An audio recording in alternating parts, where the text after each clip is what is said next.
depuis 1h du matin, j'étais à l'aéroport. Je me suis trompé de vol. Je croyais que j'avais le vol de 6h, j'avais le vol de 9h. Donc, je suis réveillé depuis très tôt. Si je dis des bêtises, vous m'excusez. Hein, ce sera indépendant de ma volonté. Et je suis très heureux d'être ici. Je vous avoue que j'ai travaillé en mission en France pendant 3 ans. Je viens de la finir il y a quelques mois et j'ai jamais pu rencontrer un jeune à Lyon. Et je sais que j'en ai rencontré dans toutes les villes de France. C'est la première fois que je suis à Lyon et je peux rencontrer des jeunes. Donc ça fait très plaisir de voir des jeunes de Lyon, de voir aussi des jeunes que je connais du passé. Donc merci de m'accueillir ici dans votre communauté, dans votre cours. J'espère qu'on pourra voir le Ravazoulé après. Ce dont je suis venu vous parler, c'est un sujet qui, la vérité, est lié à l'actualité sur 2 points. D'abord, c'est l'actualité du peuple juif, parce que je vais vous parler de Bereshit. On va lire très bientôt là, puisqu'on arrive au début d'une nouvelle année. Et une autre actualité, vous allez voir, qui est liée à ce qui se passe autour d'Israël ces derniers temps. Mais avant ça, j'aimerais vous poser une question qui paraît en général très bateau, mais pourtant, j'arrive jamais à obtenir une réponse claire à ce sujet-là. J'aimerais vous poser la question, et vraiment, je veux que ce soit un débat qu'on échange, hein, il n'y a pas de problème, c'est le but pour lequel je suis là, en espérant qu'on arrivera à tenir dans les temps. On m'a dit que normalement c'est 9h25, 9h30, donc je tiendrai les temps pour ne pas vous prendre trop de temps. La question que je voulais vous poser, si vous pouvez m'aider à participer, ça serait sympathique de votre part, c'est quelle est la définition que vous auriez donnée, vous, selon votre vie de tous les jours, de ce que c'est que le judaïsme? Qu'est-ce que le judaïsme pour vous? Voilà, une question un peu bateau, grande. J'aimerais avoir une association, un mot. Un mot par personne, ceux qui veulent participer, qui me disent le judaïsme, pour moi, c'est la vérité. Alors, essayez justement, pas de me donner un sentiment, c'est la plus belle chose, mais une définition. C'est-à-dire que vous écrivez aujourd'hui le dictionnaire du peuple juif, vous m'écrivez le judaïsme, c'est une définition, un mot. L'unité. Donc, unité ou peuple? Qu'est-ce que tu mettrais si tu dois choisir entre les deux? Unité. Toi, tu dis peuple. D'accord. Autre définition, ou bien si vous êtes d'accord, vous pouvez me dire je suis d'accord parce que XY. Excuse-moi, j'ai pas entendu. C'est ma passion. C'est ta passion. Mais à part les sentiments, juste de manière objective. Vous n'avez jamais posé cette question? Quand ça vous est déjà arrivé de parler avec un non-juif qui connaît rien, qui descend de je sais pas où? Moi, ça m'est arrivé avec un Brésilien non-juif. Les Brésiliens ne savent même pas ce que c'est que des juifs. C'est-à-dire qu'il y a des juifs au Brésil. J'ai rencontré une fois un Brésilien. Il me dit mais qu'est-ce que c'est que ça? Une fois, j'étais aussi en Normandie en vacances. Il y a un enfant d'une dizaine d'années qui est venu me voir. Il me fait vous avez quoi sur la tête, monsieur? Et le père lui dit c'est vrai, je ne sais pas ce que c'est. Qu'est-ce que vous lui aurez répondu? Le judaïsme, c'est un culte, d'accord? Religion monothéiste, d'accord? Ok. Ok. Qui est plus vers peuple, unité? Qui est-ce qui est plus vers culte, religion? Essayez de lever la main. C'est un mélange des deux. On ne peut pas donner une définition sur une religion. Comme si on me disait, je peux définir ce que c'est la chrétienté, on peut pas définir par Jésus. Donc tout le monde est d'accord, c'est une religion? Bien sûr, mais c'est la première aussi, c'est le commencement de tout. C'est une religion, on est d'accord? Une identité, d'accord? Ok. Pourquoi une identité par rapport au mot religion? Une façon d'être. C'est-à-dire demain je me lève, je dis yeah, je suis juif. Ça y est, c'est bon? Mais non, je ne choisis pas, c'est Dieu qui fait. Ok. Des règles de vie, d'accord. Donc si je choisis ces règles de vie-là, je suis juif? Non, mais ce qu'on dit en fait, c'est un peuple d'abord. L'appartenance à un peuple, pourquoi? Pourquoi tu dis ça? On ne peut pas être juif comme on veut, si on n'appartient pas au peuple, il y a des autres. Très bien, alors tu me fais ma transition, merci. C'est quoi, selon les critères du judaïsme, quelqu'un de juif? Comment on définit quelqu'un de juif? Une appartenance à un peuple. Non, maintenant je parle en termes d'Alakha là. C'est un descendant du peuple qui était au Mont Sinaï. Quelqu'un qui a fait l'alliance avec Hachem, c'est la Brit Mila. On va faire une petite pause, on va accueillir le Rav.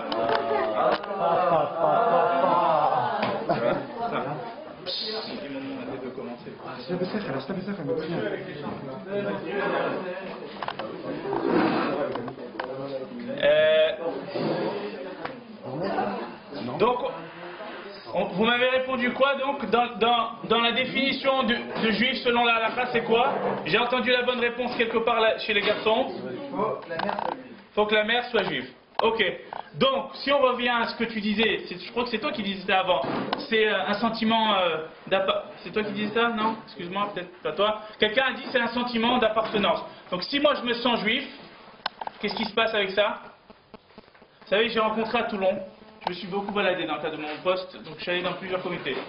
Mais c'est vrai que l'expérience la plus, on va dire, singulière, pour rester politiquement correct, que j'ai eue, c'était à Toulon. À Toulon, j'étais dans une salle, il y avait un monsieur africain comme ça, et il a écouté la conférence, on était avec le Rav Eli Klink, je ne sais pas si vous le connaissez, il a fait une super conférence et tout, et puis à la fin, le Rav Klink lui a dit, mais vous êtes converti, vous êtes là, enfin il lui a posé la question, il dit, ah, non, je ne suis pas converti, mais je me sens juif. Pourquoi? Il dit, j'allais vers l'Asie du Sud-Est, je ne sais pas, pour faire quelque chose, c'est un médecin, et pour une conférence, et puis on est passé, et il y a eu un éclair dans le ciel, à un endroit où on est passé, et j'ai demandé quel pays c'était, on m'a dit c'était Israël. J'ai dit, j'ai eu la déclaration, ça y est, je suis juif dans mon âme, et dans le plus profond de moi-même. C'est-à-dire que lui, il s'est dit, bon, je suis juif parce que j'ai ressenti quelque chose lié à ça. Mais on vient de dire que selon la halakha juive, ça ne marche pas comme ça. Ça marche comment? Celui qui a une mère juive. Donc, tous ceux et celles qui m'ont dit que c'est une religion, on a un problème. Vous savez pourquoi? Je vais vous dire, c'est simple. Une religion, c'est une croyance. Si je fais rien du judaïsme, ça existe des juifs comme ça qui font rien. Ni Kippour, ni... Des juifs qui ne sont pas des juifs de Kippour. Vous connaissez? Ils restent juifs ou ils restent pas juifs? Ils restent juifs. Mais il existe bien aussi. Alors, il existe bien de l'autre côté des convertis, qui n'ont pas une mère juive, mais qui... Très bien, on va arriver à ça. J'arrive tout de suite à ça, mais juste je finis ce point-là. Est-ce qu'on a un problème? Est-ce que vous êtes d'accord avec moi qu'on a un problème dans la définition? Puisque si c'est une religion et qu'il y a des gens qui font malheur, rien, ça existe, on est d'accord. Rien du judaïsme, rien de la religion. Est-ce qu'il reste juif? Oui, bien sûr. Donc on a un problème, vous êtes d'accord? On a un problème avec la définition. À l'inverse, notre ami nous dit, comment tu t'appelles? Maxime. Maxime nous dit que, à l'inverse, quelqu'un qui n'est pas juif, mais qui décide d'adopter et de devenir juif, alors il peut être juif toute sa vie. D'ailleurs, Ruth, la première convertie, n'est-ce pas? Qu'est-ce qu'elle dit dans sa définition? Quand elle dit qu'elle veut appartenir au peuple juif quand elle se convertit, qu'est-ce qu'elle dit? Vous connaissez la phrase qu'elle dit? J'ai choisi la bonne route. Ça elle l'a pensé, mais elle ne l'a pas dit. Amer, elle dit Amer, Ami, Velokai, Elokai. Elle dit ton peuple et mon peuple. Elle dit à sa belle-mère qui lui dit mais va-t'en, tu es plus là, mon fils est mort. Vous savez ce qui s'est passé l'histoire? Son fils meurt à cette dame-là, n'est-ce pas? Qui est sa belle-mère, Naomi, et elle était mariée avec son fils, mais elle était de Moab. Elle lui dit tu es une princesse, tu es la fille du roi de Moab. Retourne chez ton père, maintenant mon fils est mort, je te libère. Vas-y, tu n'as plus aucun devoir. Elle lui dit non, moi je reste avec toi. Ton peuple est mon peuple, et ton Dieu est mon Dieu. Elle lui dit pas ta religion est ma religion. Comment elle se convertit? Elle dit ton peuple c'est mon peuple. Adhérer au judaïsme, c'est adhérer à un peuple, visiblement, n'est-ce pas? Voilà un petit peu la définition. Alors, lié à ça, ok, j'aimerais qu'on voit un texte qui est assez bizarre. Je vous avoue que beaucoup, qu'on ne va pas les faire tous, ne vous inquiétez pas. Beaucoup de commentateurs se sont posé la question sur le commentaire de Rashi. Naturellement, vous connaissez tous au moins de nom ou un petit peu Rashi, qui est le plus grand commentateur de la Torah, sans aucun doute. Et Rashi, il va avoir une explication pour le mot Bereshit. Vous savez, Bereshit bara Elokim et Hashamayim et Taretz, la paracha qu'on va lire dans quelques semaines. Rashi va poser une question qui est assez bizarre, vous allez voir, et vous allez essayer de comprendre avec moi, de décoder. Je vous l'ai mis en hébreu et en français. Vous allez voir que le français, il est encore plus difficile à comprendre que l'hébreu, et on va essayer ensemble de le décoder. Alors je suis désolé, je ne savais pas du tout combien il y aurait de personnes. S'il n'y en a pas assez, essayez de suivre à deux. Je m'en excuse par avance. Il y a plus de filles, je crois, comme d'habitude.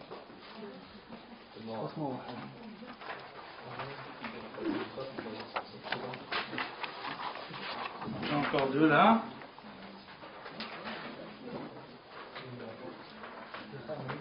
Alors, mes enfants qui sont au CP, j'ai des jumeaux qui sont mes aînés, qui sont au CP, ils étudient Bereshit, parce que c'est au CP en Israël, dans le Talmud Torah, c'est ce qu'on commence à étudier. C'est extrêmement compliqué d'étudier Bereshit. Le monde, la création du monde, comment il s'est créé, etc. J'imagine que vous avez dû avoir des cours sur ce sujet-là. Est-ce que c'est contre la Torah? Enfin, il y a des milliers de sujets desquels on peut parler quand on parle de la création du monde, n'est-ce pas? Quand on veut expliquer ça. Et Rashi va décider de le faire de manière complètement différente. D'accord? Alors excusez-moi, je vais le lire en hébreu parce que j'ai du mal à le... Pour mieux le faire passer, je le lis en hébreu. Vous me suivez en français pour ceux qui ont plus de mal avec l'hébreu. D'accord? Bereshit bara Elohim et hashamayim va'aretz. Bereshit, ça veut dire quoi le mot Bereshit? Au commencement. D'accord? Rashi répond, quand on lui dit le mot Bereshit, comment il l'explique? Amar Rabbi Yitzhak, donc c'est Rashi, Lo haya tzarich latril et Torah, ela ma'achodesh hazeh lachem. On n'aurait pas pu commencer la Torah par Bereshit. Vous imaginez? Le livre, il s'appelle Au commencement, et Rashi dit pourquoi on commence par le commencement. Un peu bizarre la question. Ça paraît évident. Oui, on veut expliquer l'histoire, on commence par le début de l'histoire. Ça paraît logique. Par quoi Rashi aurait voulu qu'on commence la Torah? Mais Chodesh hazeh lachem. C'est quoi Chodesh hazeh lachem? C'est dans le deuxième livre de Shemot, n'est-ce pas? Le livre de Shemot, c'est quoi Chodesh hazeh lachem? C'est la première mitzvah que le peuple juif a reçue. C'est quoi cette mitzvah-là? La première mitzvah qui est écrite dans la Torah, sur toutes les mitzvot, c'est... Non, Chodesh hazeh lachem, Rosh Chodesh. C'est le fait de devoir prévoir un temps pour Rosh Chodesh, etc. D'ailleurs, c'est très beau. On pourra à une autre occasion, je ne veux pas partir sur un autre sujet, on pourra un jour peut-être expliquer pourquoi commencer par ça, pourquoi cette mitzvah est aussi importante que de dire, voilà, vous allez vous fixer que tel jour c'est Rosh Chodesh. D'accord? Peu importe, on ne va pas rentrer là-dedans. Mais qu'est-ce que veut dire Rashi là? Rashi pose la question qui est bien plus profonde que ça a l'air. Il dit, attends, si la Torah c'est que les mitzvot, alors, très bien, nous on a un peuple, comme on dit en hébreu, tachles, qui regarde que le côté pratique des choses, n'est-ce pas? On commence par la première mitzvah, 1, 2, 3, on compte jusqu'à 613, voilà. Si c'est ça le livre du peuple juif, eh bien on doit commencer. Qu'est-ce que j'ai besoin de savoir? Qu'il y avait le touille brut, qu'il y a eu l'obscurité, que le ciel et l'eau s'étaient ensemble, et que le ciel il est allé vers le haut, et que la mer est devenue la mer, et que la mer s'est regroupée, et que la terre a été créée comme ça, etc. Tout ce qu'on explique dans Parashat Bereshit. Même plus que ça. Qu'est-ce que j'ai besoin de savoir? L'histoire d'Abraham, de Noach, de Yitzhak, de Yaakov, la jalousie entre les femmes de Yaakov. Qu'est-ce que j'ai besoin de tout ça? Si la Torah, c'est un livre de mitzvot, que nous, ce qui nous intéresse uniquement, la halachot, etc., qu'est-ce que j'ai besoin de tout ça? Vous comprenez la question de Rashi? Vous êtes d'accord avec sa question ou vous trouvez qu'elle n'est pas pertinente? Parce que beaucoup de gens, beaucoup de commentateurs après, se sont posé la question, mais on comprend. Ça paraît évident. Quelle réponse vous auriez donnée à ça? La question, c'est pourquoi, Rashi pose la question, pourquoi avoir commencé par un livre d'histoire qui nous dit la création du monde, la création de ceci, etc. Si le judaïsme c'est une religion uniquement, alors pourquoi pas commencer la première mitzvah, les compter les 613 et dire voilà, c'est fini, c'est ça la Torah. Merci. Parce qu'on n'y croirait pas vraiment. Pourquoi? On aurait du mal à y croire. Parce qu'on ne saurait pas pourquoi on le fait. Ah, parce que tu sais que ton arrière-grand-père, il était comme ceci, il était comme cela, ça t'aide plus dans ta foi? C'est important de savoir d'où on vient. Ok. Ben, l'Indien, il vient d'Inde ou d'Amérique du Nord, et puis c'est Christophe Colomb qui lui a donné le nom. Ça en fait pas un juif. Ça fait pas quelqu'un qui va faire la Torah. Deux petits trucs. Parce qu'on a un peuple, justement, qu'on a une histoire, et qu'on n'a pas que des choses à respecter, pour savoir, comme on disait, d'où on vient, parce qu'on est un peuple, quoi, donc savoir où on est né, quoi. Ok, donc ça va nous aider à faire quoi en fait? Savoir qu'on est un peuple. Ok, je suis un peuple.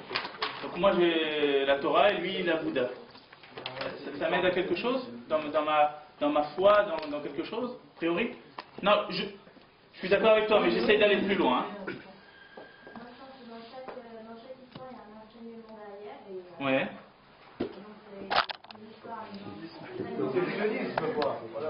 Attends, on va arriver. Mais la demoiselle, elle dit une des explications que le Maharal va donner derrière en essayant d'expliquer Rashi. Il dit Maaseh Avot Siman Labanim. Qu'est-ce qu'on apprend de ça? On apprend une règle importante. Que pour faire la Torah, de manière générale, comment vous faites la Torah, vous, ce que vous faites? Ma mère faisait, ma mère fait, et ma grand-mère faisait, et mon arrière-arrière-grand-mère. On suit tous les coutumes de nos grands-parents. C'est-à-dire que ce qui donne la foi à un homme, c'est de savoir, un peu comme ce que tu disais tout à l'heure, je t'ai embêté un petit peu, mais c'est un peu ce que tu disais. C'est-à-dire que le fait de savoir qu'il y a une tradition derrière ça, alors, ça me renforce dans ma foi, parce que je sais que mon père et mon arrière-arrière-arrière-grand-père faisaient comme moi, donc voilà ça. Donc c'est une très bonne explication de la demoiselle. Qu'est-ce que tu voulais dire? Excuse-moi. Pour nous donner des exemples, genre des bons comportements et des mauvais comportements. Exactement, donc c'est dans le même esprit. Maaseh Avot Siman Labani, ça veut dire nous donner l'exemple, nous montrer que eux c'était des grands et que nous, on doit s'approcher d'eux, de se dire qu'on doit tout faire pour aspirer à leur niveau de Torah. Mais si on n'avait pas cette histoire, pourquoi on ferait le Shana? Si on n'avait pas pourquoi on suivrait les fêtes si on devait juste suivre les 113 mitzvot que sans Rosh Hashanah il parlait plus de signification? Ouais. Pourquoi tu dis ça? Lié à quoi? Lié au fait que le Rosh Hashanah? C'est la nouvelle année, parce que... La création du monde... Si on n'a pas l'histoire. Tout à fait, on peut dire ça. On peut dire par exemple que Kippour, c'est lié à la faute du veau d'or. Et donc si on ne savait pas qu'il y avait eu cette faute du veau d'or, alors j'aurais fait Kippour bêtement sans savoir de quoi il s'agit. Bien qu'il y ait des mitzvot dans la Torah, c'est des chok, c'est des... La vache rousse, on ne sait pas. D'accord? Il y en a quand même comme ça. Mais c'est vrai, on peut dire que derrière ça, tu peux avoir une raison de comprendre pourquoi tu fais ça. Alors regardez, on va continuer Rashi, vous allez voir que c'est encore plus bizarre que ça. Là, si vous croyez que c'était bizarre, ça va être pire après.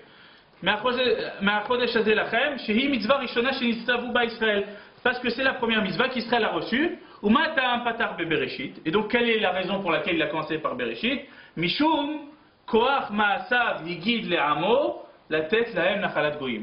En gros, comme le jeune homme nous a dit tout à l'heure, tout ça pour une histoire de sionisme. Ça veut dire quoi? Ça veut dire qu'il nous a raconté tout ça pour nous dire qu'il allait nous donner une terre. On comprend bien qu'il s'agit de la terre d'Israël, donc son allusion au sionisme. Quel est le rapport entre Bereshit, la création du monde, la question philosophique, est-ce que le judaïsme c'est une religion ou est-ce que c'est autre chose, etc., avec le fait d'avoir une terre? Je vais aller même plus loin, vous allez voir que c'est extrêmement d'actualité ces derniers jours. Et c'est pas moi qui le dis, c'est Rashi. Si les Nations Unies, les nations disent à Israël, l'istimatem, vous êtes des voleurs, vous nous avez volé notre terre. Vous avez volé la terre des peuples qui vous entourent, des Jordaniens, des Égyptiens, des Palestiniens. Ça vous rappelle quelque chose qui se passe ces derniers jours à l'ONU? Qu'est-ce que vous devez leur répondre dans ce cas-là? Qu'est-ce que l'ambassadeur d'Israël à l'ONU doit leur répondre? D'ailleurs que la réponse c'est pas très diplomatique. Mais vous allez voir. Kol haaret shel HaKadosh Baruch Hu. Vous devez dire que la terre d'Israël, elle appartient à Dieu. Ça c'est une phrase que je dis toujours à des gens desquels je suis très proche, qui disent ouais la terre d'Israël c'est au peuple juif. La terre d'Israël, nous dit Rashi ici, il ne faut jamais dire qu'elle est au peuple juif. Elle appartient à Dieu. C'est à Dieu de décider. De la même manière que pendant 2000 ans, cette terre n'a pas donné un fruit elle n'a pas donné, y compris pour le peuple juif, cette terre appartient à Dieu. De la même manière qu'on a une grande mitzvah extrêmement importante qui s'appelle la Shemitah, qu'un an, on n'a pas le droit d'utiliser les fruits de cette terre-là, il faut comprendre que la terre, elle appartient à Dieu. Hi hu bra'a venatna la asher yashar be'enav. Il a créé cette terre, il l'a donnée à qui il voulait, c'est-à-dire à eux, à un moment. Birtsono natna lahem, à un moment il leur a donné. Ou birtsono natla mehem venatna lanu. À un moment il leur a donné, et à un moment il leur a enlevé pour nous la donner à nous. Vous imaginez l'ambassadeur d'Israël à l'ONU, qui est un très bon ambassadeur, que je connais, Primor, qui était l'ancien ambassadeur d'Israël à Londres, qui va se lever, qui est un homme qui peut parler très bien et dire les amis, vous voulez un État? Désolé. Cette terre, à un moment Dieu vous l'a donnée, il vous l'a reprise, il nous l'a donnée. Tant pis pour vous, maintenant elle est à nous, vous n'avez pas droit à un État. Vous imaginez que vous vous levez, à l'ONU vous dites ça, on va vous regarder comme des extraterrestres. Qu'est-ce que ça veut dire de dire ça? Ça n'a rien à voir, historiquement ils sont là, historiquement, etc. Qu'est-ce qu'on apprend d'ici? C'est un peu bizarre quand même. On est parti d'un débat sur Bereshit, pas Bereshit. Est-ce qu'on commence par la première mitzvah, est-ce qu'on commence par ça? Et on est parti dans un débat politique sioniste qui n'a rien à voir. Et encore Rashi, il écrit ça quand? Il écrit ça en plein Moyen-Âge obscur où nous et la terre d'Israël, aucun lien malheureusement. Plus rien comme lien, pratiquement aucun juif qui vit sur la terre d'Israël. Et Rashi vient nous rappeler une histoire que pourquoi on a commencé par le livre de Bereshit? Pour dire qu'un jour, si quelqu'un vient vous voir et vous dire, eh ben, cette terre elle n'est pas à vous, vous lui direz, attends, oh, pause, le livre de Bereshit. Ça prouve que cette terre-là, elle est à moi. Pardon? J'ai pas entendu, excuse-moi. Vas-y. J'ai dit l'ambassadeur, il va falloir sortir le livre de Bereshit à l'ONU. Tu rigoles? Abba Eban, qui était un des premiers ambassadeurs d'Israël, c'était le premier, pardon, je crois, ou le deuxième ministre des Affaires étrangères israélien, il est monté sur la scène de l'ONU et il leur a lu l'histoire de la Meharat HaMarpela, où Abraham achète la Meharat HaMarpela. Il leur a dit, vous vouliez des preuves juridiques comme quoi cette terre nous appartient? Elles ont 5000 ans, ça s'appelle la Torah. Voilà ce que Abba Eban a fait. Donc on en rigole, mais c'est ce que Abba Eban avait fait à l'époque. Donc tout ça pour vous dire quoi? C'est que on a un débat ici qui est un peu bizarre. Mais je me permets de vous dire ça, je pense qu'il est fondamental. J'ai parlé en France, pendant ma présence ces 3 années de Shlichut où j'étais en France, à des centaines de jeunes. Et le point le plus important que j'essaye de faire passer quand j'ai peu de temps avec des jeunes, c'est le point fondamental que Rashi nous explique ici. C'est pas le mien, c'est celui de Rashi. Et c'est quelque chose qui m'a pris énormément de temps à comprendre. Et jusqu'à présent, j'ai parfois du mal à comprendre certaines parties de ce Rashi-là qui est très très important. Ce que Rashi essaie de nous dire ici, je vais résumer parce que le temps passe, c'est que le peuple juif et le judaïsme, ce n'est pas une religion. On ne peut pas dire que ça s'arrête à une religion. Le peuple juif, en tant que tel, c'est une nation.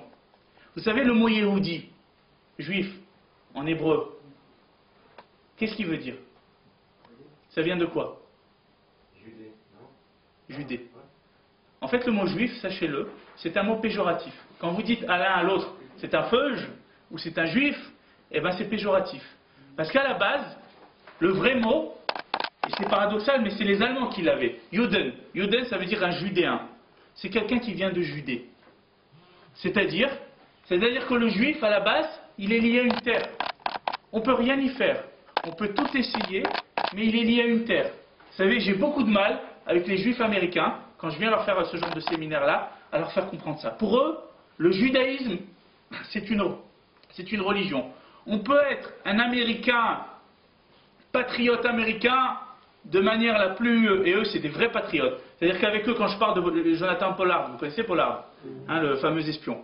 Quand je parle de Pollard à vous, je suis sûr que tous dans votre cœur, vous avez de la peine pour ce pauvre homme qui est en prison depuis 35 ans aux États-Unis pour un crime qui n'est pas si terrible que ça, que d'avoir pris des documents concernant la Libye et la Syrie qu'il a transféré à Israël. Il n'a en aucun cas apporté danger ou atteinte à la sécurité américaine. Il a tout simplement photocopié des documents que les Américains refusaient de transmettre à Israël concernant la sécurité de l'État d'Israël. Ça n'avait rien à voir.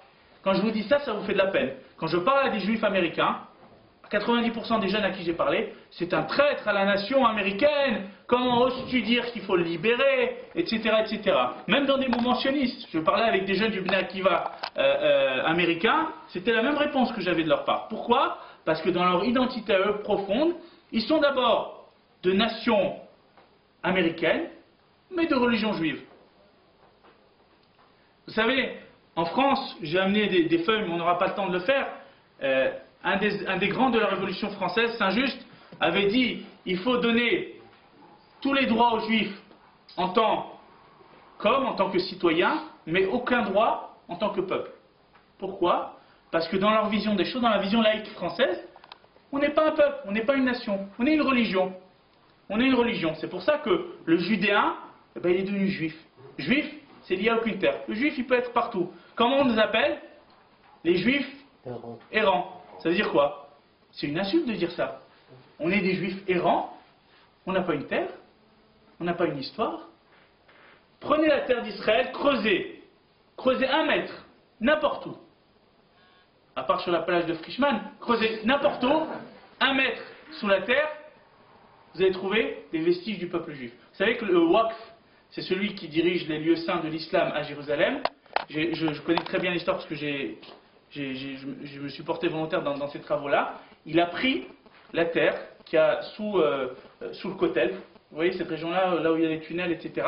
Et il a fait ramasser des tonnes, des monticules de terre qui font 5 fois cette hauteur-là, les uns après les autres. Il les a fait enlever complètement, et son but c'était de les détruire avec de la dynamite, etc., pour enlever tout vestige du peuple juif. Comme ça, si un jour quelqu'un dit « Ouais, mais toute cette région-là qu'ils appellent Al-Quds, ça appartient au peuple juif », il n'y a aucune preuve. Et nous, ce qu'on a fait, il y avait un grand archéologue israélien. Il prenait des jeunes étudiants, quand j'étais à la fac, à l'université hébraïque, et on prenait, et on tamisait la terre, et on récupérait des choses de l'époque de Shlomo Ameler, des milliers de choses on a récupéré. Et je vous dis, moi, j'allais quelques heures par semaine. Alors imaginez combien il y avait de choses. Il suffit de creuser cette terre pour savoir que cette terre appartient au peuple juif. Moi, je suis un juif errant. Moi, je suis le peuple errant.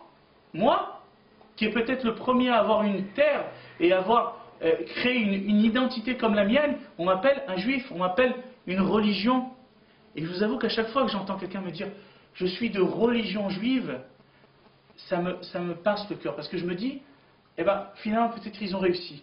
Ils ont réussi à nous faire croire qu'on n'était pas une nation. Vous savez, en Israël, j'ai ma carte d'identité israélienne, si je l'ai. Mais maintenant, ils l'ont enlevé pour des raisons de racisme, pas racisme. Mais avant, c'était écrit à la place des petites étoiles. Haléom, nationalité. Qu'est-ce qui était écrit? Israélienne? Juive. Nationalité juive. Pourquoi? Parce que j'appartiens à la nation juive. Je n'appartiens pas qu'une religion, j'appartiens à une nation. J'ai une histoire, j'ai une terre, j'ai une culture, j'ai une langue. Vous savez, un prof, quand j'étais jeune, j'étais un peu rebelle à l'école, je m'étais fait virer des cours de français parce que le prof avait répété de manière un peu ironique comme ça, ne me parlez pas de langue morte comme l'hébreu. Je lui ai dit non, elle est très vivante la langue hébraïque. Il y a des milliers, des centaines de milliers de personnes qui parlent hébreu et qui ont parlé l'hébreu durant toute l'histoire. Je lui ai dit non, c'est une langue morte. Et je m'étais disputé avec lui parce que une langue morte, l'hébreu. Regardez nos rabbinim, au 11e, 10e, 8e, 13e siècle, lisez le Rambam. Le Rambam, vous lisez le journal israélien, le même hébreu. Moi j'ai appris l'hébreu grâce au Rambam. Lisez le Rambam, vous allez voir ce que c'est. Mais il y a une volonté des peuples autour de refuser ça. Pourquoi? Je vais vous l'expliquer, c'est très simple. Je vois que ça a l'air de vous intéresser le sujet, je vous l'explique en 1 minute. On appelle ça, dans le christianisme, la thèse de l'Ancien Testament. Qu'est-ce que dit le christianisme en quelques mots? Ils disent que le peuple juif a reçu la Torah, mais il a fauté. Il a fait la faute du veau d'or, et suite à la faute du veau d'or, il a perdu son droit d'aînesse. Il a perdu. Tu as fait une faute, suivant. Et c'est eux, avec le Nouveau Testament, d'accord, qui ont pris la relève du peuple juif. D'ailleurs, ils s'appellent Israël dans la Bible. Dans leur Bible à eux, dans leur Nouveau Testament, ils ne s'appellent pas chrétiens ou... Le mot chrétien n'existe pas là-bas. C'est le Nouveau Israël. Le Nouvel Israël, il s'appelle. Et comme il s'appelle le Nouvel Israël, donc l'ancien Israël, il y a 2 possibilités. Vous savez qu'à l'époque des croisades, et même après en Espagne, on ne tuait pas le juif. On le laissait vivre en tant que misérable. Pourquoi? On disait, voyez, c'est l'Ancien Testament. Maintenant, on a la nouvelle version, la nouvelle génération de iPhone. C'est la meilleure. C'est celle-là, la bonne génération. Alors, je ne vous dis pas qu'est-ce qu'ils ont ressenti en 1948, quand l'État d'Israël est créé, et qu'on leur dit, ben, tu sais quoi, l'ancienne version, elle est peut-être mieux que la nouvelle, parce qu'elle marche encore. L'ancienne version, elle marche encore. Et non seulement elle marche, mais de plus en plus de juifs rejoignent cette ancienne version-là. De plus en plus de gens retournent sur la terre d'Israël. Ils ont énormément de problèmes. Le dernier pays à avoir reconnu, et de force, sous la pression internationale, l'État d'Israël, vous savez c'est quoi? Un petit pays, tout petit. Vatican. Le Vatican. Le Vatican a fait énormément de problèmes à reconnaître Israël. Pourquoi? Parce que théologiquement, de manière religieuse, ils ont du mal à accepter ça. Comment tu peux dire que c'est l'ancienne version qui marche plus, qui est dépassée, et d'un autre côté, ils ont un État qui renaît de ses cendres. Et pas juste qui renaît. Regardez Beersheba il y a 100 ans. Regardez des photos de Beersheba, c'est pas difficile? Le désert. Ok? Regardez Beersheba aujourd'hui. Et encore, ça faisait 3 ans que j'étais pas allé à Beersheba, j'ai accompagné mon frère, je suis allé avec lui, j'ai pas reconnu la ville, en 3 ans. Le peuple juif, il faut le comprendre. Ce que nous dit Rachi ici, n'oubliez pas, vous êtes, à son époque, en galoute, vous êtes sous le joug des goïms. Mais une chose, je vous en supplie, ne l'oubliez pas, vous êtes une nation, vous êtes la nation juive. Vous avez une terre, vous avez une religion, vous avez une langue, vous avez une culture. Tout ça, ça fait partie de votre patrimoine. Si vous l'oubliez, alors vous laisserez les goïms vous convaincre que vous n'êtes qu'une religion. Et c'est la raison pour laquelle il est important pour lui de mettre un tableau d'avertissement en disant « Faites attention, écoutez bien ce message que j'ai à vous dire ». C'est son premier commentaire. De toute la Torah, de la Mishnah, de la Gemara, de tout ce qu'il a commenté derrière, c'est son premier commentaire. Voici mon introduction à la Torah. Vous savez, il n'a pas écrit d'introduction. Tous les grands, le Rambam a écrit au Moreh Nevuchim une introduction, etc. Lui, il n'a pas écrit d'introduction. C'est ça, son introduction. Et je pense qu'aujourd'hui, encore plus qu'avant, il est fondamental de comprendre ça. Quand vous entendez, jusqu'à aujourd'hui, j'entendais dans l'avion, il passait des informations qui sont passées hier, un Palestinien qui s'appelle Nabil Chat, qui est leur ministre des Affaires étrangères, dire « Mais les Juifs qui retournent en Europe, ils ont des pays